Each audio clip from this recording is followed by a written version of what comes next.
kagalingan, paterno ama ka, para po sa kaluluwa ng mga yumao, Alma del Mundo, Pedro del Mundo, Edita Glinoyo, Ligaya de los Santos, Leonardo Sr. de Guzman, at para po sa lahat ng mga kaluluwa sa purgatorio. Magsitayo na po ang lahat at makiisa sa ating banal na pagdiriwang.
Sa ngalan ng Ama at ng Anak at ng Espiritu Santo, Amen. ang pagkapala ng ating Panginoon Jesucristo, ang pag-ibig ng Diyos Ama, at ang pakipagkaisa ng Espiritu Santo naway sumainyong lahat.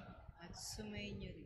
Minamahal na mga kapatid, sa ating pakikisa kay Jesus, sa kanyang pag-aalay ng sarili sa Ama, ating panalangin ang mga kapatid nating Kristiyanong pinag-uusig, ang kanilang mga taga-usig, at ang mga nakapalaganap ng pag-uusig, at ang mga nanahimik at ipinagwawalang bahala ito. Sa pagpapatuloy ng ating pagdiriwang, may pagpapakumbabang aminin natin ang ating mga kasalanan at dumulog tayo sa mawaing Panginoong nagkapatawad ng lubos.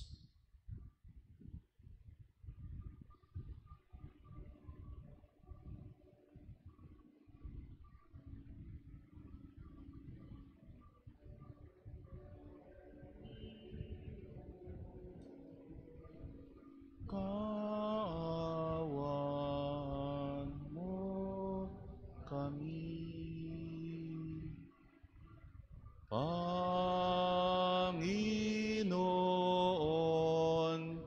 kaawaan mo kami.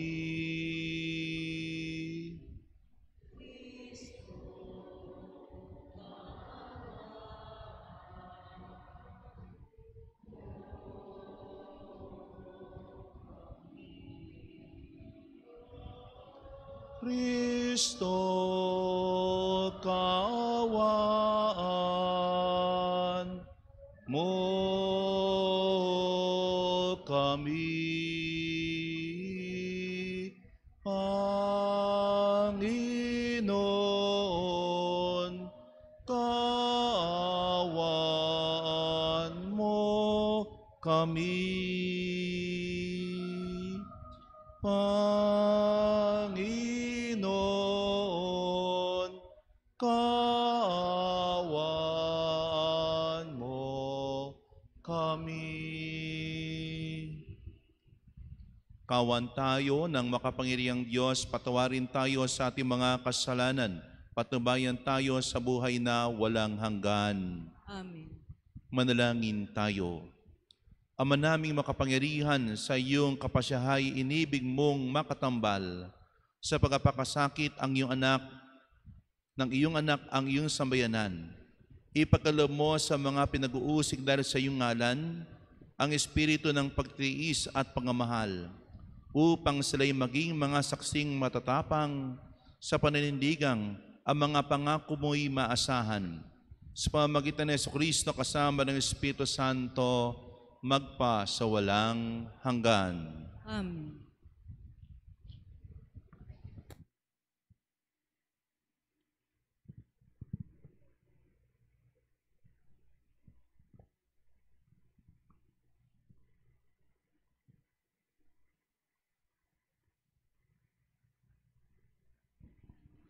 Ang salita ng Diyos mula sa aklat ni Propeta Daniel.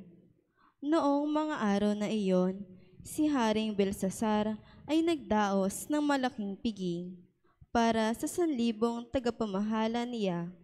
Nang kasalukuyan silang nag-iinuman, ipinukuha ni Haring Belsasar ang mga kagamitang ginto at pilak na sinamsam ng ama niyang si Nabucodonosor sa templo ng Jerusalem. Ipinakuha niya ang mga ito upang inuman nila ng mga maharlika ng kaharian, ang mga tunay na asawa at mga aliping asawa, ang mga kagamitang ginto at pilak na sinamsam sa templo ng Diyos, ay dinala ng mga bulwagang pinagdarausan sa piging. Habang sila'y nagiinuman, sinasamba naman nila ang kanilang Diyos-Diyosang ginto, pilak, tanso, bakal, kahoy, at bato. Walang ano-ano, lumitaw ang isang kamay, at kitang-kita ni Haring Belsasar na ito'y sumulat sa pader ng palasyo sa tapat ng kandelero. Dahil dito, nangalisag ang kanyang mga balahibo at namutla siya sa matinding takot. At ipinatawag si Daniel at iniharap sa hari. Sinabi nito kay Daniel, "Ikaw ba ang Daniel na kasama sa mga binihag ng aking ama mula sa Huda? Nabalitaan kong sumasa iyo ang espiritu ng mga banal na Diyos. May pambihirang talino ka raw at kaalaman.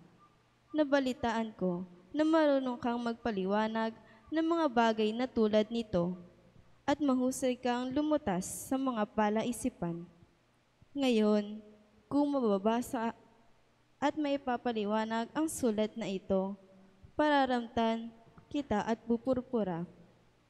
Kukwintasan ng ginto at gagawing pangatlong tao sa kaharian." Sinabi ni Daniel sa hari, "Mahal na hari, huwag na po ninyo akong bigyan ng anuman. Ibigay na ninyo sa iba ang sinasabi niyong gantimpala. Babasahin ko na po lamang at ipaliliwanag sa sulat. Nagpakataas kayo sa harap ng Panginoon. Ipinakuha niyo ang mga kagamitan sa kaniyang templo at ginamit sa inunaman. Bukod doon, sumamba kayo sa mga Diyos niyong yari sa ginto, pilak, tanso, bakal, kahoy, at bato, mga Diyos na hindi nakakita ni nakaririnig. At ang Diyos na nagbibigay sa inyo ng buhay ay hindi ninyo pinarangalan. Kaya ipinadala ang kamay na yaon at pinasulat sa dingding ng inyong palasyo. Ito ang sulat: Mene, Mene, Tekel, Parsin. Ito naman ang ibig sabihin: Mene, nabibilang na ang araw ng iyong kaharian, pagkat wawasakin na ito ng Diyos. Tekel, ikaw ay tinimbang at napatunayang nagkukulang. Parsin, ang kaharian mo ay mahahati at ibibigay sa Media at Persia." Ang salita ng Diyos. Salamat sa Diyos. Dakilait papurihan ang poon magpakailanman. Dakilait papurihan ang poon magpakailanman. Purihin niyo ang Panginoon araw at buwan, awitan siya ng papuri at dakilain magpakailanman. Dakilait papurihan ang poon magpakailanman. Purihin niyo ang Panginoon, mga bituin sa langit, awitan siya sa papuri at dakilain magpakailanman. Dakilait papurihan ang poon magpakailanman. Purihin niyo ang Panginoon, mga ulan at hamog, awitan siya ng papuri at dakilain magpakailanman. Dakilait papurihan ang poon magpakailanman. Purihin niyo ang Panginoon, lahat ng hanging umiihip sa sandaigdigan. Awitan siya ng papuri at dakilain magpakailanman. Dakilait papurihan ang poon magpakailanman. Purihin niyo ang Panginoon, apoy at init. Awitan siya ng papuri at dakilain magpakailanman. Dakilait papurihan ang poon magpakailanman. Purihin niyo ang Panginoon, nakakapasang init at matinding lamig. Awitan siya ng papuri at dakilain magpakailanman. Dakilait papurihan ang poon magpakailanman.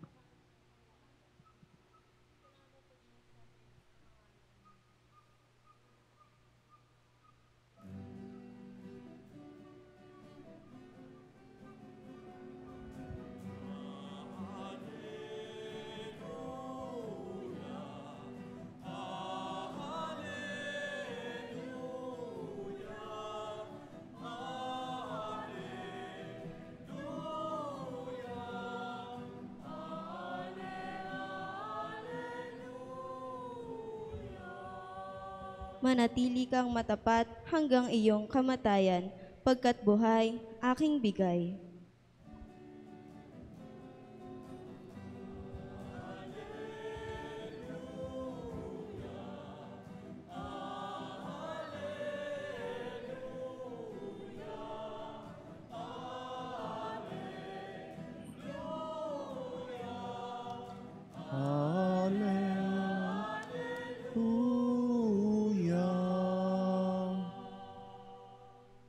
Sumainyo ang Panginoon. At sumainyo rin. Ang mabuting balita ng Panginoon ayon kay San Lucas. Papuri sa iyo, Panginoon. Noong panahon iyon, sinabi ni Jesus sa kanyang mga alagad, darakpin kayo't uusigin, kay dadalihin sa mga sinagoga upang litisin at ipabilanggo. At dahil sa akin ay iharap kayo sa mga hari at mga gobernador. Ito ang pagkakataon ninyo upang magpatotoo tungkol sa akin. Ipanatag ninyo ang inyong kalooban. Huwag kayong babalisa tungkol sa pagtatanggol sa inyong sarili, sapagkat bibigyan kayo ng katalinuhan at ng pananalitang hindi kayang tutulan o pabuluanan ng sinuman sa inyong mga kaaway. Ipagkakanulo kayo ng inyong mga magulang, mga kapatid, mga kamag-anak, at mga kaibigan, at ipapapatay ang ilan sa inyo. Kapupuotan kayo ng lahat dahil sa akin, ngunit hindi mawawala ni isang hibla ng inyong buhok. Sa inyong pagtitiis, tatamoy ninyo ang buhay na walang hanggan. Ang mabuting balita ng Panginoon. Pinupuri ka namin, Panginoong Jesucristo.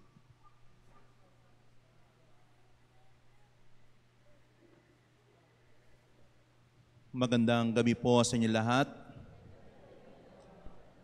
Tuwing huling Miyerkules ng buwan ng Nobyembre, itinakda ng ating inang simbahan sa buong daigdig na ito ay tawaging Red Wednesday, kung saan tayo ay nag-aalay ng banal na misa para sa mga Kristiyanong pinag-uusig.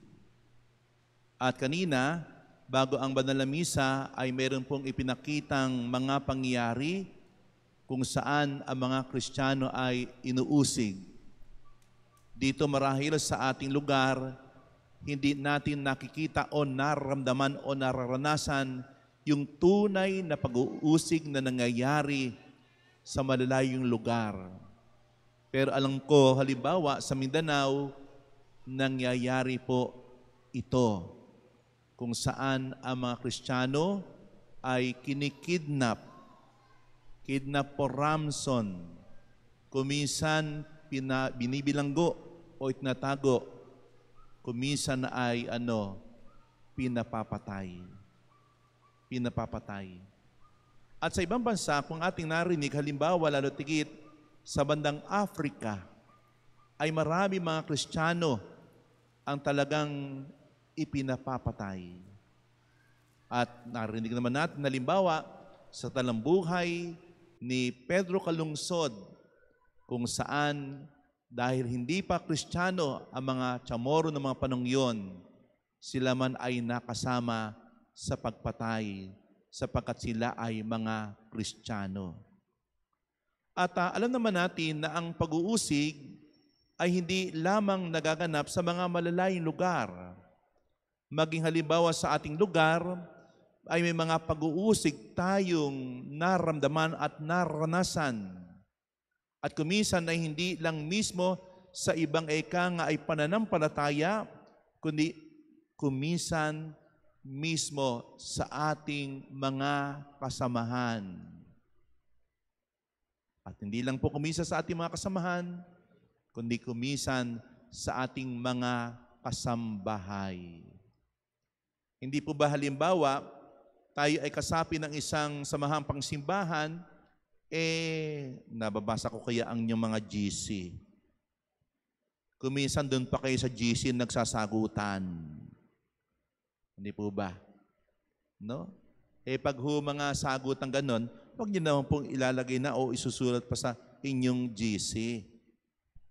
At kung sakali man kayo ay mayroong parang nga hindi kasundo, huwag sa GC nyo babangayin. Kundi, kausapin nyo ng sarilinan. Hindi po ba iyon ang sinasabi sa atin ng Panginoon sa kung tawagin natin fraternal correction. Sabi nga noon, puntahan mo at kausapin mo ng sarilinan. Kung hindi mo makausap o ayaw po makinig sa iyo ng sarilinan, kung nagkasala sa iyo, ang sabi nga noon, magsama ka ng isa. Pag hindi pa rin nakuha sa isa, magsama ka ng dalawa. Pag hindi pa rin nakuha sa dalawa, ang sabi nga noon, isumbong mo na sa simbahan. Ibig sabihin, sa nakararami. At kung hindi pa, ang sabi nga noon, itiwalag na siya. Sapagkat para siyang isang pagano o hintil. Ibig sabihin, hindi kumikilala sa Diyos. At halimbawa, maging sa ating sambayanan, nangyayari. Yung sinasabi natin at sinabi ng Panginoon na division. Maglalaban ang ama at ang anak na lalaki. Maglalaban ang ina at ang anak na babae. Paano po ba nangyayari po iyon? Kuminsan narinig po natin, simba ka ng simba, punta ka na punta sa simbahan. Ano ba ang mapapala mo dyan? Diba? Lagi ka nalang laman ng simbahan. Doon ka nalang magtira sa simbahan. Nangyayari po ba yan? Opo. Nangyayari yan. Nangyayari dahil kay Kristo. Na ito'y nagdudulot sa atin ng sinasabi natin na suffering. Ito'y nagdudulot sa atin ng pagdurusa. Na kung saan sa tema natin ngayon, sabing ganun ay living hope amidst suffering.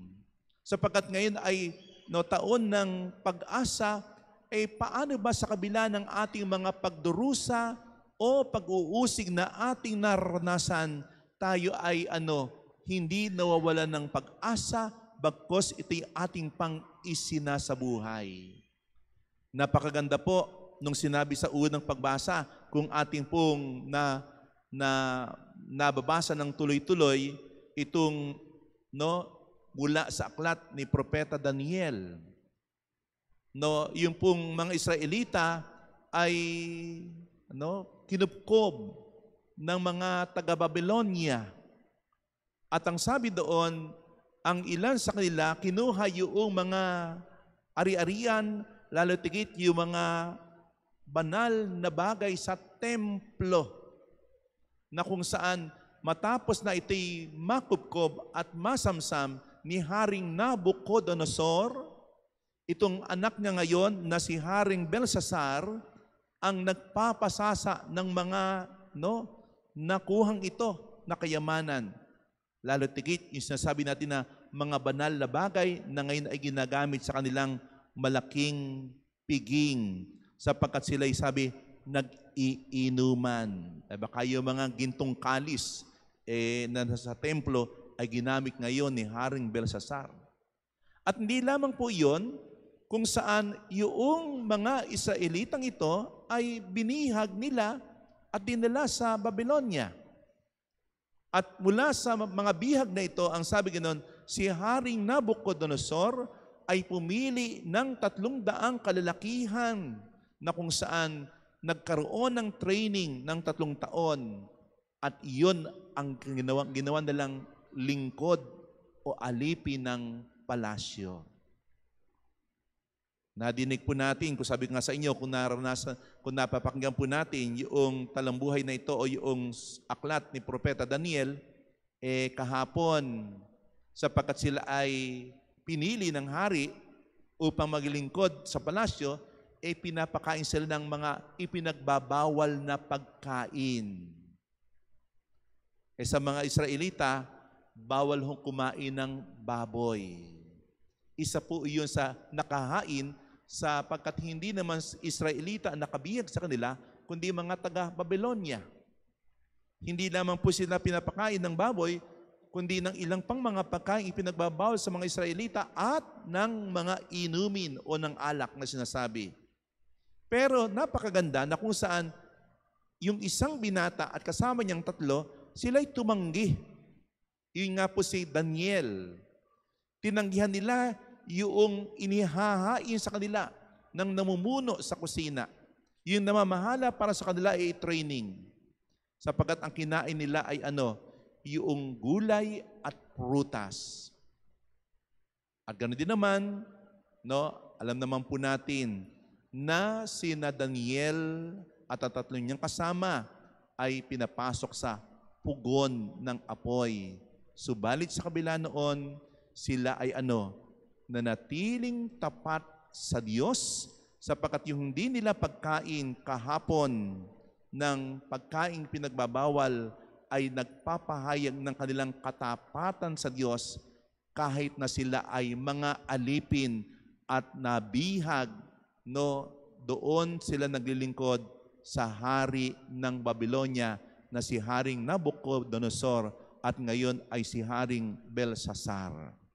Siguro magandang tanong, sa kabila ho ba ng ating mga pagdurusang naranasan, tayo po ba ay bumibigay? Tayo po ba ay ipinagpapaliban natin yung turo at aral ng ating Panginoon? O tayo ay nananatiling tapat sa Kanya? At ang tanong, kung hindi man tayo bihag ng mga taga-Babylonia, sino po ba ang bumihag sa atin at tayo ay napaalipin? Kumisan, parang di natin nakikita yan, na tayo ay nagiging bihag at nagiging alipin ng kasalanan. Nagiging bihag at nagiging alipin ng kasalanan. Kaya nga maganda ito, ano ba yung paulit-ulit nating kasalanan na ating ginagawa? Kapag paulit-ulit natin itong ginagawa, ibig sabihin na tayo ay alipin na ng kasalanan ito. Ano po ba yung paulit-ulit na ginagawa ng mga narito ngayon? Yan ho ba yung pakikipagchismisan? Yan ho ba yung pakikisawsaw natin sa mga komentaryo? Yan po ba yung halimbawa, paninira natin sa ating kapwa o pagsasalita ng hindi maganda laban sa ating kapwa? Paulit-ulit po ba natin itong ginagawa? Sa makatwid, nabihag tayo ng kasalanan at naging alipin tayo ng kasalanan sapagkat lagi natin itong ginagawa. Pero sa kabila noon, katulad po ni Daniel, hindi po tayo dapat mawalan ng pag-asa na kung saan bagamat sila ay nakabilanggo o bihag ng kaharian ng Babylonia, pero darating ang panahon at pagkakataon na sila'y makalalaya sa pagkabihag na ito. At yun din ang ginawa sa atin ng ating Panginoong Hesus, na kung saan hindi niya ipinakait ang kanyang sarili. Bagkos kahit na alam niya na siya'y magdurusa, siya ay magpagpakasakit, siya ay mamamatay sa krus. Hindi niya po tinalikuran ang pag-aalay ng kanyang sarili para sa atin upang sa ganoon dumating ang panahon at pagkakataon na tayo ay palalayain sa ating pagkaalipin sa kasalanan. Kaya nga ang sabi dito, hindi tayo dapat nawawalan ng pag-asa. Sapagkat ang unang nagbigay sa atin ng pag-asa sa kabila ng pagdurusa ay walang iba kundi ang ating Panginoong Hesus na nag-alay ng kanyang sarili para sa ating lahat. Para sa ating lahat.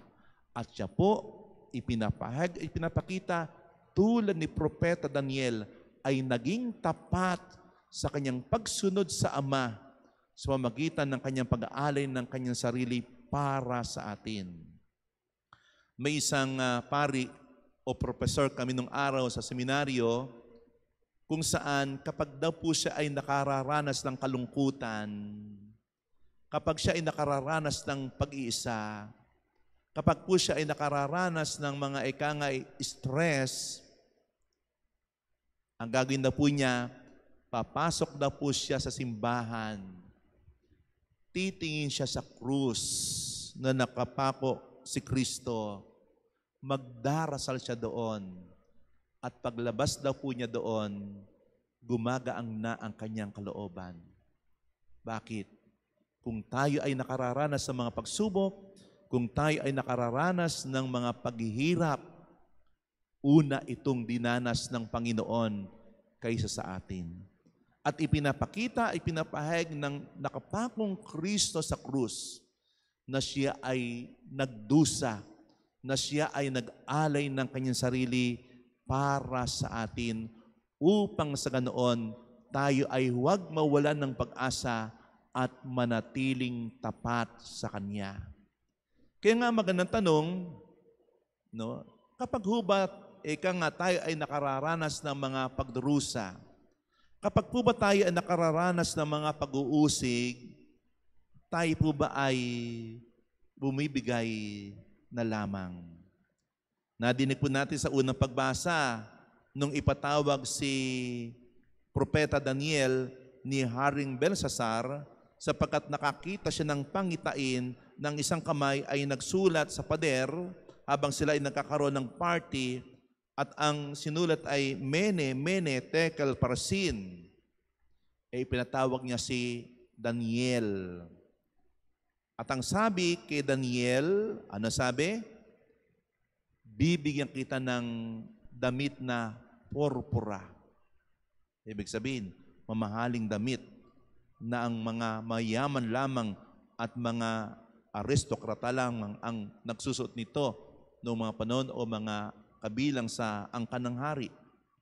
Ano ang sabi niya? Pangako pa ng Haring Belsasar, gagawin kitang pangatlo sa pinakamataas sa aking kaharian. Siguro kung mayroong hari at kung sigurong mayroong reyna pangalawang mataas, siya yung pangatlo, baka siya yung kanang kamay. No, baka siya yung gawing kanang kamay. No, pero po ano sabi ni Daniel? Sorry po, wag niyo pong bigay sa akin, ibigay niyo na sa iba. Hindi ho ba kumisan, ganun din po tayo, kumisan nahihirapan tayo. Katulad ni Daniel na sila'y bilanggo, sila'y ay nasa ilalim ng pamamahala ng mga taga-Babilonya, at sila mula sa kanilang lupain ay dinala sa lupain ng Babilonya. Baka ho, para tayo guminhawa, maging maganda ang buhay, katulad po ng alok ni Haring Belsasar kay Propeta Daniel, bumigay po tayo sapagkat tandaan po natin, sila ay nasa ilalim ng pananakop ng imperyo ng Babilonya. Sila ay mga alipin. At ngayon, inaalok siya ng marangyang buhay. Inaalok siya ng magandang pwesto o posisyon. Pero tinanggihan po ito ni Daniel sapagkat siya ay tapat sa Diyos. Siguro magandang tanong, tayo po ba? Nagiging tapat po ba tayo sa Diyos o tayo ay bumibigay sa alok ng masama? Sapagkat kumisan, yung alok ng masama ay kaaya-aya, kaakit-akit, kahali-halina sa ating paningin, sa ating pandamdam, sa ating panglasa. Hindi po ba ganun ang nangyari kay Eva at kay Adan? Nahalina si Eva sa ganda at sarap ng sinasabing bunga ng puno ng karunungan at kaalaman. Kaya siya ay napatukso at kinagat niya ito at siya'y nagkasala. Ganun naman po talaga ang tukso. Kahali-halina, kaiga-igaya, hanggang sa tayo ay kumagat at tayo ay naging alipin na ng kasalanan. Bumibigay tayo. Pero itong si Propeta Daniel, bagamat maganda ang alok, no? Marangyang buhay, posisyon doon sa kaharian ni Haring Belshazzar sa Babylonia, tinanggihan niya ito sapagkat siya'y nanatiling tapat sa Diyos sa kabila ng nararanasan nilang pagdurusa bilang alipin ng bansang Babylonia o ng imperyo ng Babylonia. Ang ating pong ebanghelyo, ang sabi po sa atin, ipanatag ninyo ang inyong kalooban. Huwag kayong mabalisa, no, tungkol sa pagtatanggol sa inyong sarili. Sabi nga noon, makararanas tayo ng pagkakanulo ng ating mga magulang. At sa kabila po noon, ang sabi nga noon, sa inyong pagtitiis, tatamoy ninyo ang buhay na walang hanggan. Tayo po ba? Marunong pa ho ba tayong magtiis? Marunong pa ba tayong mag-suffer? Baka naisip yung supper yung hapunan. No? Marunong pa ba tayong ay dumama, uminda ng mga hirap at pagdurusa na ating naranasan? O tayo ay bumibigay at ipinagpapalit natin ang ating pagdurusa at pagtitiis para sa kaginhawahan? Ang sabi ng Panginoon, sa inyong pagtitiis, tatamoy ninyo ang buhay na wala hanggan. Kaya nga ang turo sa atin, hindi tayo dapat mawala ng pag-asa, kundi ito'y ating isinasabuhay, sapagkat sa kabila ng ating pagdurusa, ang Diyos mismo, ang nagkatawang taong si Jesus, ang nagbigay sa atin ng pag-asa na matapos ang pagdurusa ay ang pagkakaroon ng muling pagkabuhay at ang tinatawag natin na malulhating buhay. Nawa, sa diwang ito na mga pagbasa na ating narinig, sa panahon na kung saan nararanasan natin ang mga pag-uusig, ang mga pagdurusa, tayo ay manatiling matapat sa ating Panginoong Diyos. Ganapin natin at sa buhay natin hanggang sa makamit natin ang buhay na walang hanggan kasama ng ating Panginoong Hesus. Amen.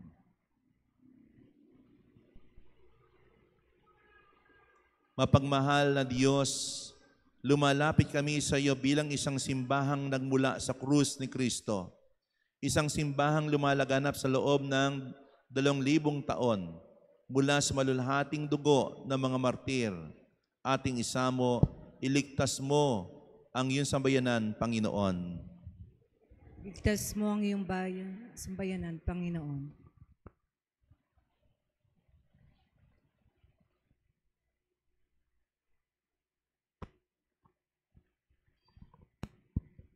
Mula sa diskriminasyon laban sa mga mananampalataya at laban sa buong sambayanan. Iligtas mo ang iyong sambayanan, Panginoon. Mula sa kadiliman ng mga bilangguan at sa kalungkutan ng pagkakatapon dahil sa aming pananampalataya kay Kristo. Iligtas mo ang iyong sambayanan, Panginoon. Sa matinding pagkabagabag ng pagsamba ng pagtago, sapagkat hindi ito pinahihintulutan. Iligtas mo ang iyong sambayanan, Panginoon. Mula sa kawalang katarungan, digmaan, terorismo, pagpapahirap, pagpatay at lahat ng uri ng pasakit dahil sa aming pananampalatayang Kristiyano. Iligtas mo ang iyong sambayanan, Panginoon.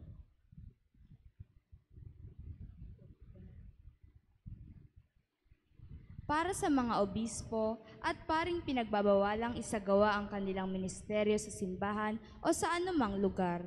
Sa iyo, Panginoon, kami umaasa. Para sa mga reliyoso at mga misyonerong inihayo, subalit hindi maisagawa ang kanilang misyon. Sa iyo, Panginoon, kami umaasa. Para sa mga bukas palad na lalaki at babaeng pinipigilang maisakatuparan ang kanilang paghuhubog sa buhay pangrelihiyoso. Sa iyo, Panginoon, kami umaasa. Para sa mga magulang na nawawalan ng pagkakataong makapagbigay ng tamang aral sa pananampalataya sa kanilang anak.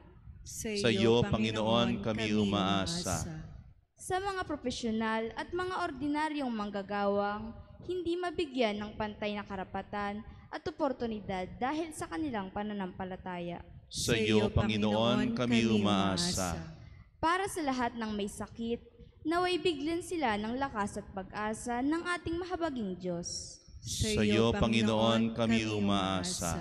Sa mga pumanaw, kamtinawa nila ang kaligayahang walang hanggan sa piling ng Panginoon.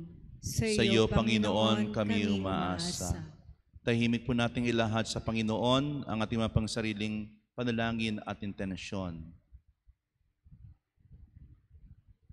Amang mapagmahal, batid namin ang pagtutunggalian ng buhay at kamatayan dahil sa aming pakikisa sa iyong anak at sa aming pagsambit ng pananampalataya sa Kanya.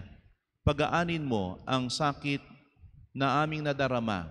Nawa ang mga paghihirap na naranasan ng iyong simbahan ay maging daan para sa buhay at paghihilom ng mundo sa pamamagitan ni Kristong aming Panginoon. Amen.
Sa'yo.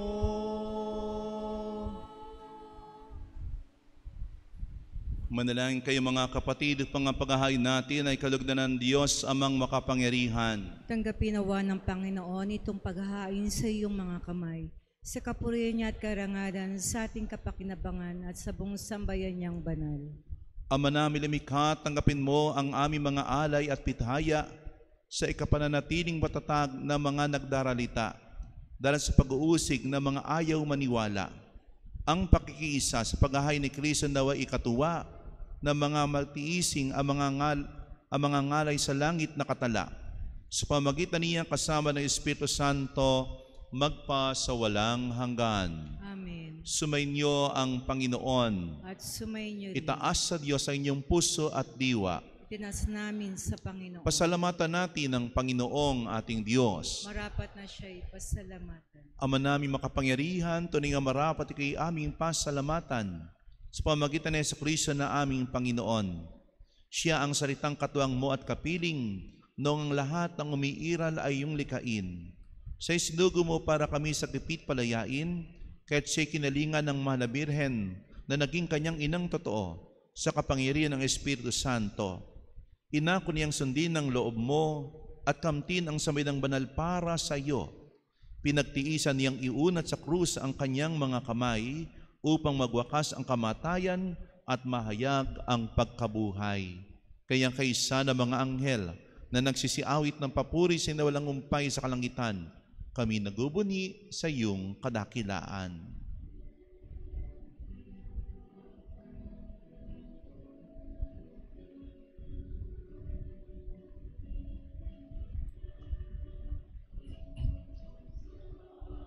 Santo, Santo, Panginoong Diyos ng mga hukbo, napupuno ang langit at ang lupa ng kadakilaan mo.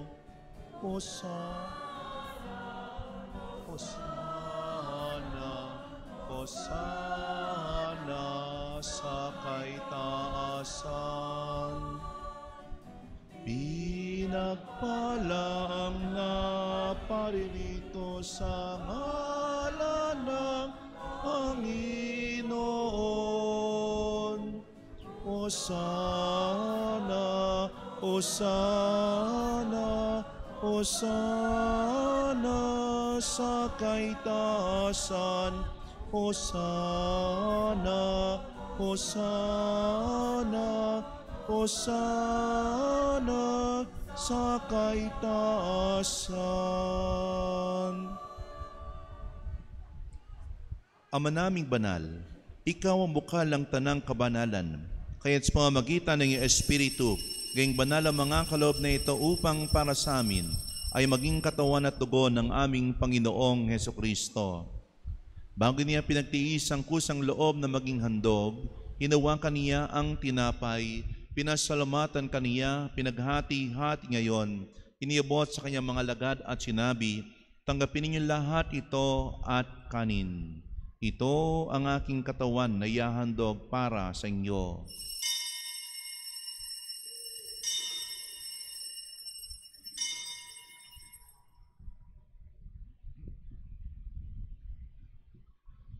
Gayun din naman nang matapos ang hapunan, hinawakan niya ang kalis, muli kaniyang pinasalamatan. Iniabot niya ang kalis sa kanyang mga lagad at sinabi, tanggapin ninyo lahat ito at inumin. Ito ang kalis ng aking dugo, ng bago at wala hanggang tipan. Ang aking dugo na ibubuhos para sa inyo at para sa lahat, sa kapagkapatawad ang mga kasalanan. Gawin niyo ito sa pag-alaala sa akin.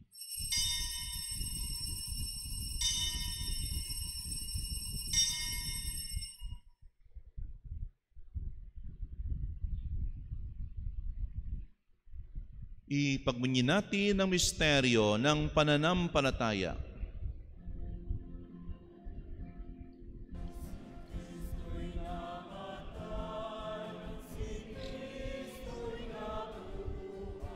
Si Kristo'y babalik sa wakas ng panahon.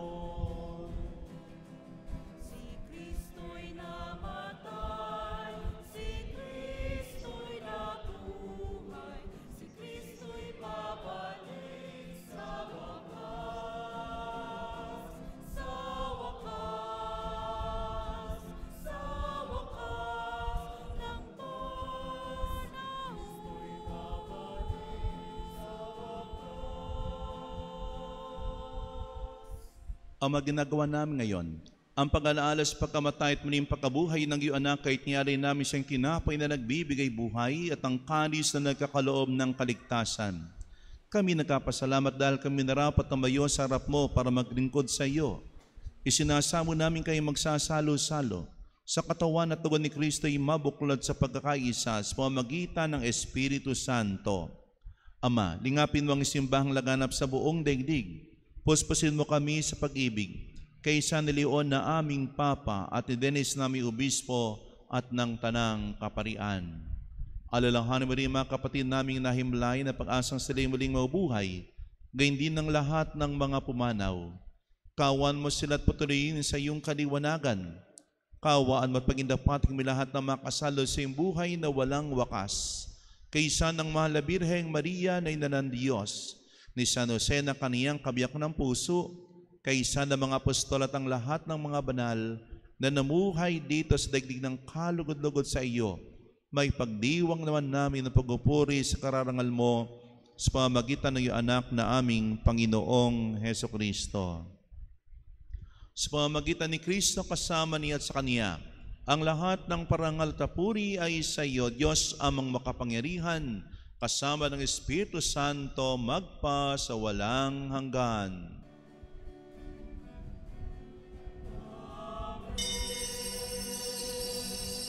Amen. Amen.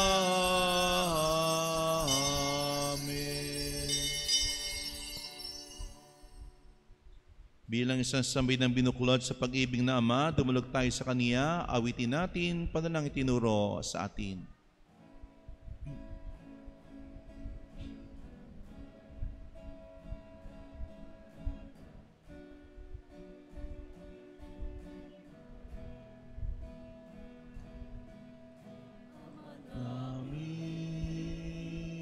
Sumasalangit ka, sambahin ang ngalan mo,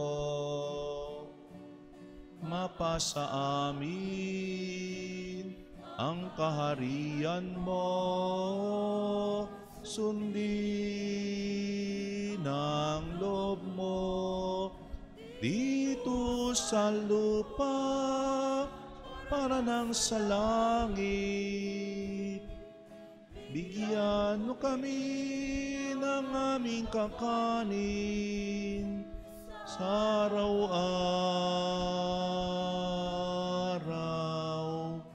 at patawarin mo kami sa aming mga sala para ng pagpapatawad namin sa nagkakasala sa amin. At huwag mo kaming ipaintulot sa tukso, at iadya mo kami sa lahat ng masama.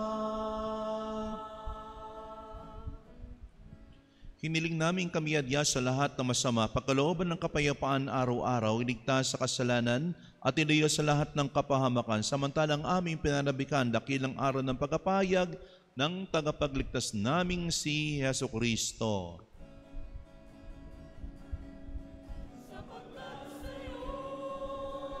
Nagmumula ang kaharian at kapangyarihan at kalwalhatian, magpasawalang hanggan, magpasawalang hanggan. Panginoong Jesucristo, sinama si mga apostol, kapayapaan ang iniiwan ko sa inyo, ang aking kapayapaan ang binibigay ko sa inyo. Tunggay mong aming pananampalataya at huwag ang aming mga pagkakasala.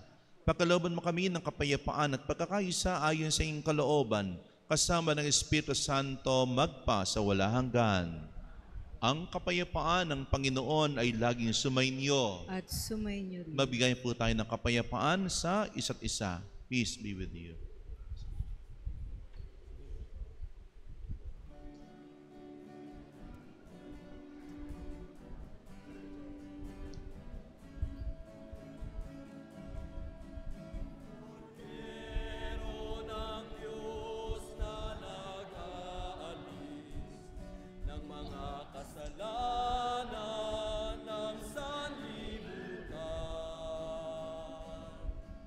Maawa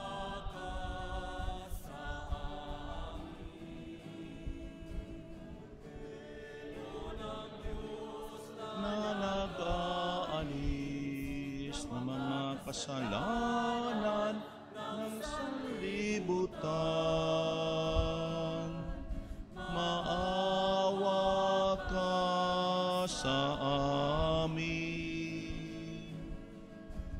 Agnus Dei Piccoli, peccata mundi, dona nobis pace, dona nobis pace, dona nobis pace.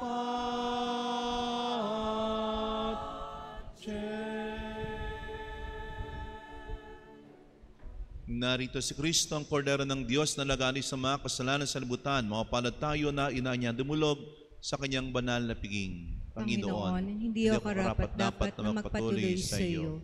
Ngunit sa isang salita mo lamang ay gagaling na ako.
Manalangin tayo. Ama na iyong pagmahal, pakundangan sa tinanggap na banal na pakinabang, ang mga lingkod mo ay iyong dulutan ng lakas na mapanghawakan ang katotohanan at ipagkalumong ang mga nagtiis ng pag-uusig at kahirapan ay makapanindigan sa ugaling kristyanong taglay sa gitna ng dusa at pagkapasa ng krus ni Kristong kanilang sinundan bilang tagapamagitan kasama ng Espiritu Santo magpa sa walang hanggan. Amen.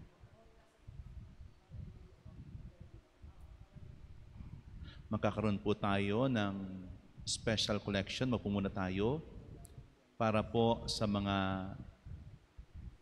ang ating gaganapin ngayon ay natatanging koleksyon para sa mga kapatid nating pinag-uusig. Ang inyong tulong ay gagamitin upang matustusan ang mga programa at proyekto ng Pontifical Foundation Aid to the Church in Need para sa mga Kristiyanong komunidad sa buong mundo kung saan nakararanas ng pag-uusig at paghihirap na maisasagawa ng misyon ng ebanghelisasyon. At habang ating pong ginaganap ang special collection, ay magkakaroon po ng video presentation. Despite having mostly vibrant communities, Filipino faithful in some parts of the country face violent persecution, poverty, and marginalization. In the month of July 2001, there was also another barangay which was attacked.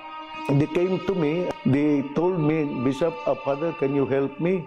Our house was burned because I think there were 6 houses burned by the rebels. So they came to me in order to help them. And then I told them, I have no budget for that. Afterwards, the mother said, Father, we will now go home. And then the child said, where is home? We have no more house. So that was really...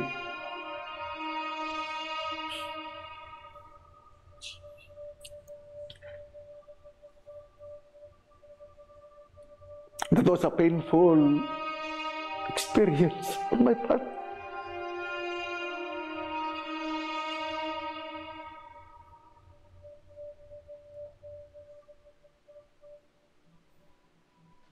In the country, aid to the Church in Need goes beyond rebuilding in violence-stricken areas. With over 4,000 projects nationwide, ACN strengthens the Church for a resilient future and ensures it thrives as a strong community. So I wrote a letter to Church in Need and grateful because ACN has gifted the Archdiocese maybe almost in the amount of 20 million pesos. Una, kahoy lang yan lahat. Maharumi, mabaho. Parang sira-sira talaga. Kung gusto mo sana matulog, gusto mo mag-reflect, pero di ka makapag-reflect kasi yung mga daga, yung minsan nga, nakahiga ako, nakaganon, yung mga daga nakatingin sa akin. Tapos yung mga ipis, nandun, lakad-lakad sa mga, parang hirap talaga. Yun ang hirap. Pero ngayon, para sa akin, I recommend the place. It's a nice place. To the ACN Church in Need, thank you very much for helping us. Maraming salamat. Malaking tulong po ang nabigay niyo sa amin. Sana ay tulungan pa kayo ng Panginoon.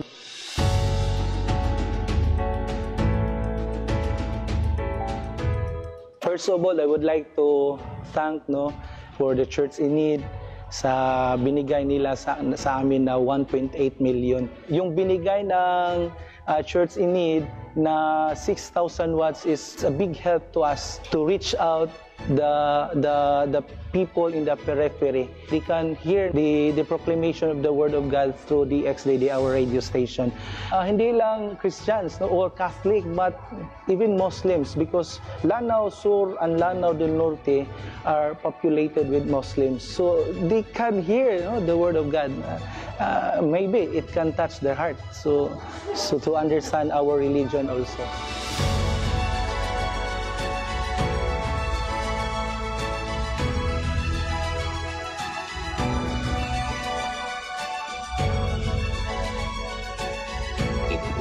Ang St. Mary's Theologate, nagsimula siya 1980.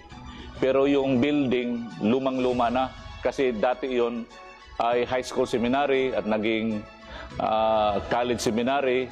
Din sa kasalukuyan ngayon ay theological seminary na. Ang inayos, lalong-lalo yung dormitories nila ng mga seminarians at saka yung library namin at bago lang naayos yung refectory namin.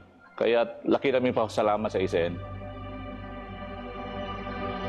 Be one with us in this mission through prayer, information, and taking action.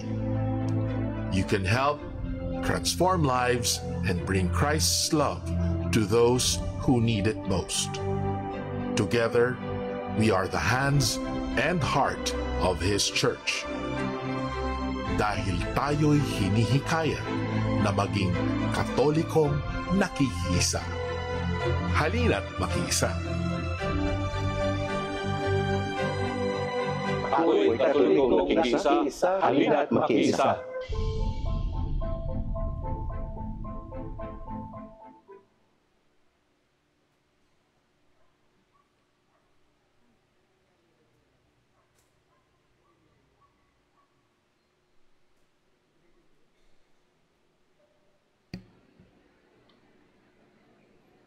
Tatayo po ang lahat. Samantala po ang mga sakristan ay sisindihan na ang kandila ng mga mananampalataya. Maaaring patayin ang electric fan para hindi mamatayan ng ilaw.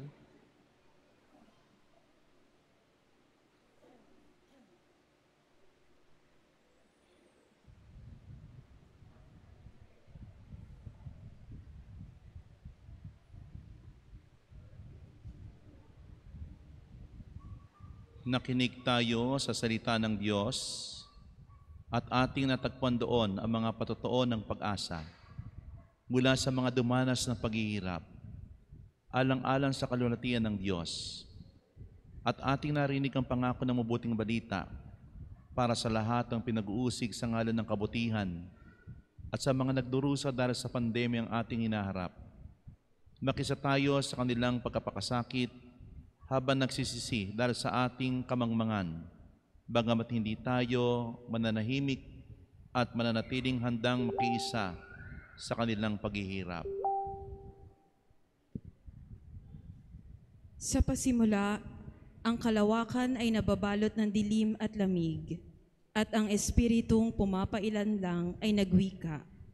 Magkaroon ng buhay, magkaroon ng liwanag. Nasambit ang salita at nagkaroon ng liwanag at ng buhay. Ipinagkaloob ng Diyos sa tao ang liwanag at isinali ng tao ang liwanag sa kanilang anak at isinalin ito ng kanilang anak sa kanilang mga anak. Ang taong malaunang nasa kadiliman at nakatanaw ng malaking liwanag at sa lahat ng namumuhay sa dilim, nagningning ang liwanag ng Diyos sa kanila. Sa isang madilim na sabsaban sa bayan ng Bethlehem, isang bagong liwanag ang inihandog sa mundo. Siya na sa pasimula pa ay naroon na, ay dumating sa mundo. Sa kanya ang buhay, at ang buhay ang siyang liwanag ng mga tao. Ang salita ay naging tao at nakipamuhay sa atin. Sa pinakamadilim na bahagi ng gabi, bago magbukang liwayway, binigyang daan ng dilim ang isang bagong umaga, isang umagang walang hanggan, ang walang hanggang liwanag na bumalot sa mundo.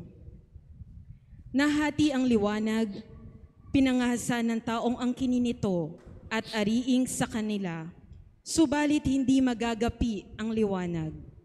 Isinali ng liwanag sa mga taong umibig sa salita ng Diyos, na nagsali nito sa kamay ng mga sumasampalataya. Isinali ng liwanag sa mga taong naghangad unawain ang mga nilikha ng Diyos at mamangha dito. Isinalin ang liwanag sa mga nagpahalaga sa dignidad ng bawat tao, sa mga nakikipaglaban alang-alang sa katarungan para sa mahihirap at kalayaan sa mga alipin. Naghihintay ang liwanag. Sino ang magpapanatili sa ningas nito sa ating panahon? Sino ang magdadala ng liwanag na ito sa mundo? Sino ang magdadala ng liwanag kung hindi tayo? Sino ang magdadala ng liwanag kung hindi ikaw? Tutungo ang lahat sa labas ng simbahan, tangan ng kandila, habang nagpuprosesyon at umaawit ang koro ng akmang awitin.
mo sila sa iyong pag-ibig.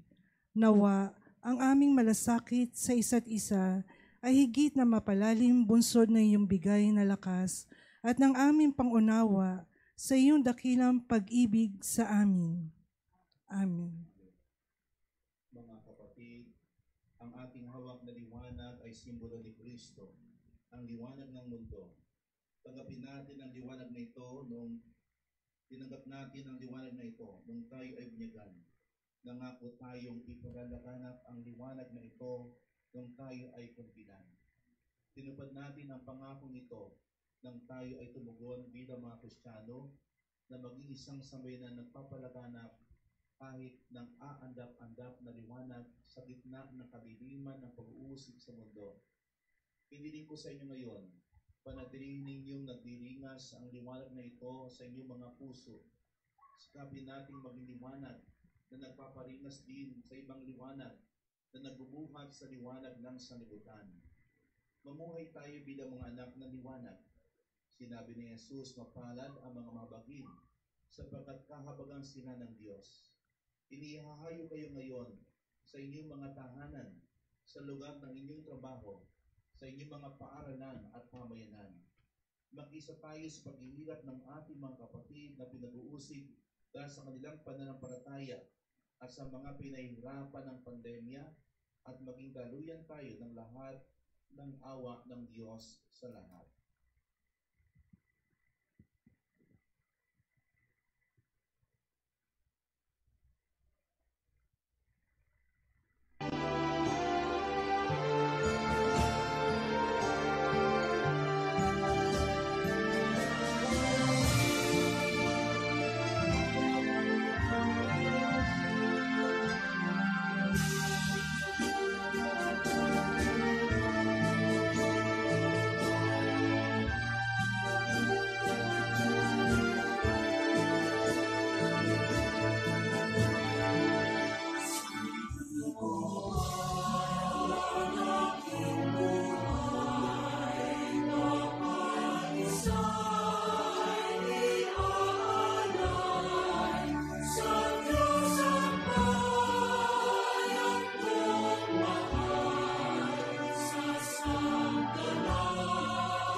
sa ating misa sa ginanap na Red Wednesday o pag-misa para sa mga Kristiyanong pinag-uusap.